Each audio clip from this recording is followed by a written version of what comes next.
चाय से बचो। अगर अपने चरित्र को, अपनी बुद्धि को, अपने तन को और मन को ठीक रखना चाहते हो तो चाय को बिल्कुल ब्रेक कर दो, बिल्कुल बंद कर दो। अरे आप दूध पियो, दूध नहीं मिलता है तो आप फल ले लो, रोटी सब्जियों में वो पूरी ताकत आपको मिल जाएगी। लेकिन चाय तो ताकत देने वाली भी चीज नहीं है, चाय तो सत्यानाश कर देती है।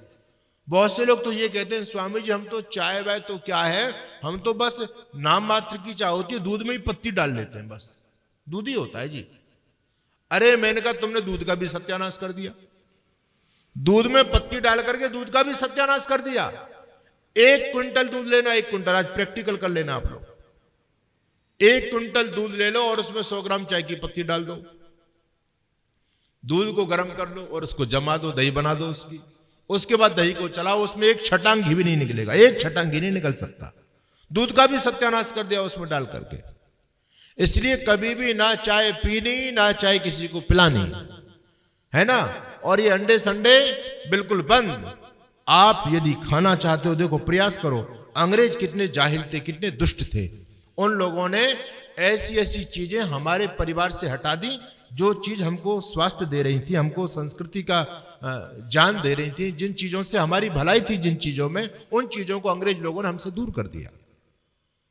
हमारे घर घर में गौ माता होती थी बच्चों, लेकिन अंग्रेज लोगों ने और मुसलमानों ने जानबूझ करके हमको नष्ट करने के लिए, क्योंकि कभी भी वो ताकत में हमारे सामने नहीं भिड़ पाए, उन्होंने सोचा इनके अंदर ताकत कहां से आती है भाई। तो उनको पता चला ये गाय का दूध पीते हैं, ये गाय का घी खाते हैं, गाय में बड़ी ताकत होती है। इस भ्रम में मत रहना आप हरियाणा के लोगों। हरियाणा के लोगों का मेथड थोड़ा दूसरा होता है। वो कहते हैं जी भैंस के दूध में बहुत ताकत होती है।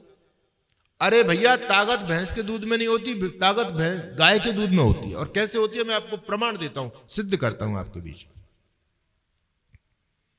देखो बच्चों एक बात बताओ, भैंस के बच्चे को क्या बोलते हैं आपके यहां?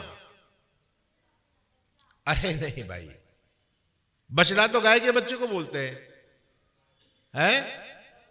कटड़ा पाड़ा, हाँ उसको वो क्या बोलते हैं, पाड़ा पाड़ी, ठीक है। और बछड़ा और बछड़ी तो गाय के बच्चे को बोलते हैं। अच्छा एक बात बताओ, उसको पाड़ा क्यों बोलते हैं? उसको भैंस का जो बच्चा होता है उसको पड्डा बोलते हैं, बहुत से लोग पाड़ा बोलते हैं। पाड़ा क्यों बोलते हैं? क्योंकि वो दूध पीते ही पड़ जाता है। जैसे उसने अपनी मां का दूध पिया और दूध पी करके फिर उसमें नहीं चला जाएगा, वो आलसी वहीं लेट जाएगा, सो जाएगा। और गाय के बच्चा जो होता है वो गाय का दूध पीता है ना जब, तो गाय के दूध को पी करके उसके शरीर में वो शक्ति आती है, पता नहीं वो कैसी टॉनिक पी लेता है। और यदि आपके हाथ से छूट गया तो उसको पकड़ पाओगे तुम? बोलो। गाय का बच्चा दूध पीने के बाद में यदि तुम्हारे हाथ से छूट गया तो तुम्हारे हाथ आने वाला नहीं है, यहां भगेगा वहां भगेगा, वो छलांग मारी ये छलांग मारी, इधर गया उधर गया, तुमको थका देगा लेकिन वो नहीं थकेगा और तुम्हारा पूरा व्यायाम करा देगा, तुम पकड़ नहीं पाओगे। और भैंस का बच्चा दूध पीते ही पड़ गया। तो भाई सीधी सी बात है, बुद्धि लगाओ, ताकत किसमें है? गाय में। जब गाय के बच्चे ने दूध पिया तो एकदम ताकत, एनर्जी उसके शरीर में आई या नहीं आई? और भैंस के बच्चे ने दूध पिया तो पड़ गया, उसमें ताकत कहां है? उसके अंदर तो आलस से भरा पड़ा है। इसलिए याद रखना, गाय के दूध में न केवल बच्चों ताकत होती है बल्कि बुद्धि भी होती है। गाय का दूध कैसा होता है? पीला। और भैंस का दूध सफेद, व्हाइट। और व्हाइट होती है चांदी और पीला होता है सोना। तो हमारे विद्वान कहते हैं कि गाय का दूध तो सोना है। और केवल गाय का दूध ही सोना नहीं होता, गाय के मूत्र के अंदर भी सोना पाया जाता है। ये तो साइंटिस्ट लोगों ने प्रूव कर दिया, सिद्ध कर दिया इस बात को। याद रखना, गाय के दूध में न केवल ताकत है बल्कि बुद्धि भी है। उदाहरण के लिए आप सोचिए, जैसे आपके यहां 10 भैंसें बंध रही होंगी, 10 भैंसों में आप उसके पाड़े को छोड़ो तो क्या करेगा वो? पहले पहली वाली के नीचे लगेगा, उस भैंस की लात उसको खाने को मिलेगी। फिर दूसरी वाली भैंस के नीचे जाएगा, वो भी उसमें लात मारेगी ठोक के। फिर तीसरी के पास, सबकी लात खाता खाता खाता खाता अपनी मां के पास में पहुंचेगा। और गाय के बछड़े को छोड़ दो, जैसे आप खूंटे से छोड़ेंगे, पूंछ उठा करके दौड़ लगा करके सीधे अपने मां के पास में चला जाएगा। अरे उसको पहचान है या नहीं अपनी मां की? कि मेरी माँ वो है ना। भैंस के पाड़े को माँ की पहचान नहीं है, गाय के बच्चे को माँ की पहचान है। हमारे तो शास्त्रों में कहते हैं यथा धेनु सहस्रसु वस्तु विंदति मातरम तथा पुराकृतम कर्मा कर्तारम अनुगच्छति। वहां पर कहते हैं यथा धेनु सहस्रसु, जिस प्रकार से हजारों गायों में बछड़ा अपनी माँ को पहचान लेता है, उसी प्रकार से तुम्हारे द्वारा किया हुआ कर्म तुमको पहचान लेगा। इस जन्म में कितना भी जो भी जैसा भी कर्म करोगे, अगले जन्म में जहां पर भी जाओगे वो कर्म तुमको पहचान लेगा, तुम्हारे पीछे पड़ा रहेगा। इसलिए ऋषि कहते हैं यथा धेनु सहस्रसु, जैसे हजारों गायों में बछड़ा अपनी मां को पहचानता है। याद रखना, आपसे बताना चाहता हूं, जो बच्चे गाय का दूध पीते हैं वो अपने माँ बाप को पहचानते हैं, ठीक है। और यदि आप अपने बच्चों को गाय का दूध नहीं पिला रहे हो ना, भैंस का दूध पिला रहे हो, तो भैंस का बच्चा तो अपनी मां को नहीं पहचानता। तो याद रखना, बुढ़ापे में वृद्धाश्रम का दरवाजा खटखटाना पड़ेगा। और जो अपने बच्चों को गाय का दूध पिला रहे हैं, उनके बच्चे अपने माँ बाप को पहचानेंगे, ये मेरी माँ है, ये मेरे पिता हैं। वो कभी अपने माँ बाप को वृद्धाश्रम नहीं जाने देंगे। गाय के दूध में ना केवल ताकत होती है, ना केवल बुद्धि होती है, बल्कि गाय संस्कार को देने वाली होती है। ये संस्कृति थी हमारी, गाय हमारी संस्कृति का आधार था बच्चों। लेकिन अंग्रेज लोग जानते थे, बड़े दुष्ट थे, वो कहते थे इन हिंदुओं की ताकत को कमजोर करो, गाय को उनसे दूर करो। और उन राक्षस लोगों ने गाय को तो हमसे ले लिया। आप विदेशों में जाओ तो विदेशों में सारे लोग गाय का घी और दूध खाते, लेकिन हमारे यहां भैंस देकर के चले गए। ये भैंस हमारी प्रजाति नहीं, हमारे यहां नहीं आई, ये अमेरिका से लाई गई भैंस, और हमने भैंस को पकड़ लिया और बहुमूल्य गाय को छोड़ दिया। इसलिए अगर आप स्वस्थ रहना चाहते हैं तो हमारे पूर्वजों की जो परंपरा थी, तन मन को कैसे हम स्वस्थ करें, ये सारी बात हमारे ऋषि महर्षियों ने हमको पहले बताई, ठीक है। तो प्रयास ये करो। आपको मैं तो कहता हूं कि गाय का दूध यदि 1 किलो पीने के लिए भी नहीं मिलता, अरे 100 ग्राम भी मिल जाए ना, वो औषधि का काम करेगा, वो आपके शरीर के अंदर वो एनर्जी प्रदान करेगा। तो ये सारी चीजें हैं। आज हम स्वास्थ्य की दृष्टि से पीछे जा रहे हैं, आयु का रेशो गिर रहा है, उसका कारण हमारा मुख्य रूप से खान पान है। तो संकल्प, पहली बात मैंने क्या बताई बच्चों, बोलो पहली बात क्या बताई, क्या बताई पहली बात, भूल गए, ये बेटी बताइए, बोलो भूल गए आप लोग। अंडे से पहले मैंने चाय की बात की थी। चाय नहीं पीना चाहिए कभी भी, ठीक है, दूध पीजिए, चाय बिल्कुल मत। आजकल के तो बच्चों को दूध नहीं पच रहा है, बचपन से चाय की आदत पड़ी हुई है ना उनको, लेकिन इस चाय की आदत को दूर करो। बिल्कुल चाय को मुंह लगाना ही नहीं है, बिल्कुल बस बंद। चाय पियेंगे, दूध पियेंगे, वो नहीं तो पानी पियेंगे, बाकी बिना चाय को तो कभी हमको चाय को तो छूना ही नहीं है। दूसरी बात, अंडे नहीं खाना, कभी नहीं खाना अंडे। अंडे खाना महापाप है। लोग कहते हैं संडे हो या मंडे रोज खाओ अंडे, हम कहते हैं संडे हो या मंडे कभी ना खाना अंडे, और नहीं तो खाने पड़ेंगे एक दिन यमदूतों के डंडे, है ना। जब मर के आदमी जाएगा ना तो यमदूत डंडे बजाएंगे, तूने बहुत जीवों को मारा पापी, अब की बार तू मर के आया, अब तुझे हम देखते हैं। याद रखना बच्चों, जीवन में कभी अंडे मत खाना। चलिए एक बात मैं आपको और बताता हूं, बहुत विशेष बात बता रहा हूं।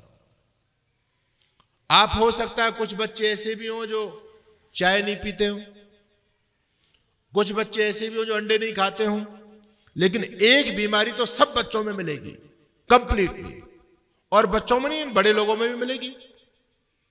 वो क्या है बीमारी, उसको लोग हम बीमारी नहीं समझ रहे, उसको बहुत अच्छी चीज समझते हैं हम, लेकिन हमको ये नहीं पता ये चाय से भी घातक है। और वो चीज क्या है? अरे वो तो दोनों बहन बहन है, चाय हो या कॉफी हो, वो तो दोनों खतरनाक है, लेकिन वो हमारे फ्रिजों में रहती है। जैसे गर्मी का समय आता है ना, हाँ ठंडा यानी कोका कोला, और हम ये समझते हैं 2-2 लीटर की बोतलें ठोक के धर रखी हैं फ्रिजों में लोगों ने। जब भी कोई अतिथि आता है खुद भी जहर पीते हैं, उसको भी लो भैया तू भी पी, तू भी मर, इसको पी करके तू भी मर, उसका भी सत्यानाश कर दिया। ये जो कोल्ड ड्रिंक है ना, ये कितना घातक है, आप लोगों को पता है इसके बारे में? ये विदेशी कंपनियां आपके स्वास्थ्य को बर्बाद करके, आपके शरीर के अंदर रोग पैदा करके फिर अपनी दवाइयां बेचती हैं, कैंसर फैला रही है ये सारी के सॉफ्ट ड्रिंक्स जितने भी आ रहे हैं, और फिर अपनी कंपनी दवा बेच करके हमारे बच्चों के जीवन को स्वास्थ्य के साथ खिलवाड़ कर रही है। समझने वाली आवश्यकता है, कितनी घातक चीजें हैं हमको पता ही नहीं है। मैं कुछ प्रैक्टिकल बात आपको बता रहा हूं, सुनो बच्चों। आप लोगों के घर में लेटरिन की सीट होती है सबके घर में। आप जो उसकी सफाई करते हो, किससे करते हो सफाई? हार्पिक डालते हो नहीं डालते हो?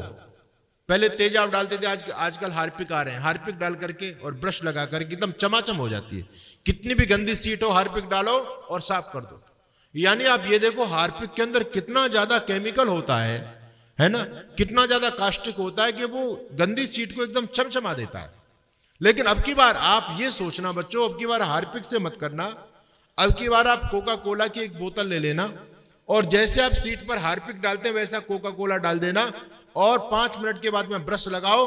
जो चमक हार्पिक से आती है वही चमक कोका कोला से आ जाएगी। जो ठंडा पेप्सी आप जिसको बोलते हैं, वो भी आपकी टॉयलेट की जो सीट को एकदम क्लीन कर देगी। आपने कभी सोचा कितनी घातक चीज है? यानी उसमें ऐसे भयंकर एसिड है। अब वो चीज हमारे अंदर जाएगी तो आपकी जो आंतें कितनी सॉफ्ट होती हैं, आंतें कितनी सॉफ्ट है हमारी। जब ये भयंकर कास्टिक अंदर जाएगा तो आंतों को काटता है। और यदि आपकी आंतें कट गई तो क्या होगा पता है आपको? जब भी हम सॉफ्ट ड्रिंक्स पीते हैं तो आंतें कटती हैं हमारी, लेकिन परमात्मा की प्रकृति की एक व्यवस्था है, जैसे ही हमारी वो आंतों की लेयर हट जाती है तो प्रकृति दोबारा से लेयर कर देती है। जैसे आप लोगों के जो दांत है ना, दांत, इन दांतों के ऊपर भी एक लेयर हुई है। अगर ये लेयर हट जाएगी तो आपको ठंडा गर्म लगने लगेगा, फिर आप रोटी नहीं खा पाएंगे, आप पानी नहीं पी पाएंगे। कभी कभी रोग हो जाता है आपको ऐसा, जैसे ही आपने एक घूंट पानी पिया तो एकदम सन्नाटा छा जाएगा। पानी भी भयंकर तरीके से लगता है अगर वो लेयर हट जाए। लेकिन परमात्मा की व्यवस्था है कि लेयर हट भी जाती है कभी हमारे खान पान के चलते कोई रोग के कारण, तो फिर प्रकृति दोबारा से लेयर कर देती है। इसी प्रकार से जो हमारी आंतें हैं, जब हम कोल्ड ड्रिंक्स पीते हैं तो आंतें छलनी होती हैं, लेकिन प्रकृति दोबारा से उस पर लेयर कर देती है। लेकिन प्रकृति कब तक करेगी, ये तो सोचो कब तक करेगी। आप रोज रोज पीते चले जा रहे हैं, आखिर एक दिन प्रकृति भी जवाब दे देगी और फिर आपकी वो कोमल कोमल सी आंतें एक दिन छलनी हो जाएंगी, आंतें जवाब दे देंगी, व्यक्ति की डेथ हो जाएगी, अनेक रोग पैदा हो जाएंगे। इसलिए ये सॉफ्ट ड्रिंक्स जो है, कोल्ड ड्रिंक्स जिसको आप बोलते हैं, ये बहुत घातक चीज है। अभी 3-4 साल पहले बच्चों, एक पुर्तगाल के खिलाड़ी थे, नाम मुझे याद नहीं आ रहा है उनका। तो जब वो खिलाड़ी तो अपने स्वास्थ्य के प्रति बहुत जागरूक होते हैं, तो जब वो खिलाड़ी खेलने के लिए गए और उन्होंने पानी मांगा तो किसी कर्मचारी ने लाकर के उनकी जो है ना मेज के ऊपर ये पेप्सी ठंडा रख दिया। उन्होंने पेप्सी की बोतल को पकड़ा और दूर फेंका बुरी तरह से, और उन्होंने कहा ये मैं जहर नहीं पीता, मुझे पानी चाहिए। जब पुर्तगाल के उस खिलाड़ी ने, बहुत बड़ा फुटबॉलर था वो, दुनिया का विख्यात प्लेयर है, जब पुर्तगाल के उस खिलाड़ी ने उस बोतल को फेंका तो लोगों को एकदम झटका लगा। बोले हम तो इसको रोज पीते हैं और ये इतना बड़ा खिलाड़ी ये इसको नहीं पीता। कहता हम इसको पीते तो हम इतने बड़े खिलाड़ी नहीं बन पाते, हमको पानी चाहिए। उस खिलाड़ी के एक एक्शन से पेप्सी कंपनी को हजारों लाखों करोड़ रुपए की चपत लग गई। लोगों ने छोड़ दिया उसको। स्वामी रामदेव जी ने, आदरणीय श्री राजीव दीक्षित जी ने एक अभियान चलाया इन जहरों के खिलाफ। लोग जागरूक हुए, लेकिन हमारी स्थिति क्या है, कुछ दिनों तक हम जागरूक रहते हैं, उसके बाद फिर हम उसी गर्त में गिर जाते हैं। इसलिए कभी भी इस चीज को नहीं पीना, ठीक है? अच्छा, और मैं आपको बताता हूं, देखो आप लोगों को शायद जानकारी हो, बच्चों को पता नहीं होता, बड़े लोगों को पता होगी। जो हमारे खान पान के पदार्थ हैं, इनकी पीएच वैल्यू मापी जाती है, पीएच वैल्यू, है ना? तो जिस पदार्थ की पीएच वैल्यू 7 होती है वो पेय पदार्थ माना जाता है, वो पीने योग्य है जिसकी पीएच वैल्यू 7 है। आपको पता है पेप्सी की कितनी पीएच वैल्यू होती है? पेप्सी की पीएच वैल्यू होती है 2.5 यानी 2.5। अच्छा, जिस पदार्थ की पीएच वैल्यू 7 से ज्यादा है वो ऊपर ऊपर जितना बढ़ेगा उतना क्षारीय होता चला जाएगा, और नीचे नीचे जितना आता जाएगा उतना अम्लीय होता चला जाएगा, वो भयंकर एसिड के रूप में बदल जाएगा।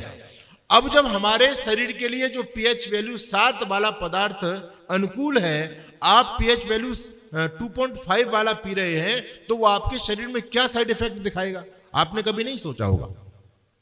तो समझने वाली बात है। अच्छा, एक बात बताओ, शरीर की सबसे मजबूत हड्डी कौन सी होती है? बोलो, शरीर की सबसे मजबूत हड्डी बोलो, बच्चे बताएंगे। हैं? घुटना। बेटे, शरीर की सबसे मजबूत हड्डी होती है आपके दांत। दांत भी हड्डी हैं, और आप लोगों को नहीं पता, आपने नहीं देखे, बड़े लोगों ने देखा होगा, जब किसी की डेथ हो जाती है ना, जब अग्नि संस्कार किया जाता है तो सारी हड्डी गल जाती है, जल जाती है, लेकिन दांत उसके पड़े मिलते हैं आपको। जबड़ा नहीं जलता, उसके दांत नहीं जलते। जिसको आग जला नहीं पा रही, जमीन में आप गाड़ दो। जैसे मुसलमान लोग अग्नि संस्कार नहीं करते, वो दफनाते हैं। जमीन में आप दफना देंगे किसी इंसान को तो उसकी सारी हड्डी गल सकती है, लेकिन जबड़ा उसका नहीं गलेगा। बहुत लंबे समय तक ऐसे, सालों तक ऐसे पड़ा रहेगा।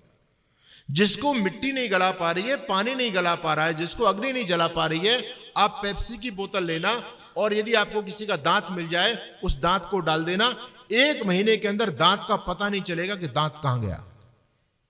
सोचो कितनी घातक चीज है। यानी दांत जैसी मजबूत हड्डी को भी पेप्सी ने गला दिया। आप सिक्का लेना, सिक्का, ठीक है, सिक्का लेना और उस सिक्के को पेप्सी की बोतल के अंदर डाल देना, 20 दिन के बाद देखेंगे वो सिक्का खत्म, सिक्का आपको मिलेगा नहीं। लोहे का टुकड़ा ले लो, 2 महीने के अंदर लोहे का टुकड़ा गायब मिलेगा आपको। यानी इतने भयंकर लोहा जैसी चीज जिसने गला दी, और वो चीज, वो जहर आपके अंदर जा रहा है, वो शरीर के अंदर कितना ज्यादा हानिकारक होगा, ये कहां, इस बात को हम कभी नहीं सोच पाते। इसलिए इन गंदी चीजों को कभी मत पीना। और केवल इतना ही नहीं बच्चों, आप मेडिकल साइंस यदि जानते होंगे, बड़े लोग जानते होंगे, आपसे मैं कहना चाहता हूं, बच्चों को ब्रेक लगाइए। देखिए ये पेप्सी होती है ना, इसके अंदर कुछ ऐसे एसिड डाले जाते हैं, जानबूझ करके डालते हैं। जैसे एक एसिड, एक होता है फास्फोरिक, एक होता है मोनोसाइड, और एक होता है पोटेशियम परमानेंट। ये ऐसे केमिकल्स हैं जो शरीर के अंदर जाते ही कैंसर को बढ़ाते हैं, कैंसर को। और पेप्सी के अंदर भयंकर कार्बन डाइऑक्साइड डाली जाती है, कार्बन डाइऑक्साइड। और आप जानते हैं कार्बन डाइऑक्साइड आपके शरीर के लिए जहर है, बिल्कुल जहर है। शरीर उसको बाहर फेंकता है, अंदर ऑक्सीजन रखता है, कार्बन डाइऑक्साइड को बाहर शरीर कर देता है। और जब आप पेप्सी पीते हैं तो पेप्सी पीते ही आपको डकार आती है, एकदम, है ना, डकार आती है। डकार क्यों आती है? हम लोग ये समझते हैं कि डकार आ गई, अंदर से गैस बन रही थी वो निकल गई। पेप्सी बहुत अच्छी चीज है, गैस को बाहर निकाल देती है। अरे वो गैस को बाहर नहीं निकाल रही, बल्कि जो पेप्सी के साथ में कार्बन डाइऑक्साइड का जहर गया था, शरीर ने तत्काल उसको बाहर फेंका। अगर व्यक्ति को डकार नहीं आए तो व्यक्ति की मौत भी हो जाती है, क्योंकि कार्बन डाइऑक्साइड हमारे शरीर के लिए जहर है। अब ये बताओ कितनी गंदी चीज हुई पेप्सी, कितनी घातक चीज हुई। लेकिन विदेशी कंपनियां हमको पागल बना रही हैं, है ना। 1 रुपए के पानी को 15 रुपए में, 20 रुपए में, 40 रुपए में बेच रही हैं आपको। और उसके अंदर यूरिया, पता नहीं कितनी गंदी गंदी चीजें, कितने भयानक एसिड डाले जाते हैं, जिससे कैंसर बढ़ता है। और कैंसर बढ़ने के बाद में फिर वही कंपनी फिर दवा बनाती है, फिर कैंसर की दवा आपको सप्लाई करते हैं। इसलिए जीवन में कभी भी पेप्सी, अरे बोलो, पियोगे नहीं पियोगे?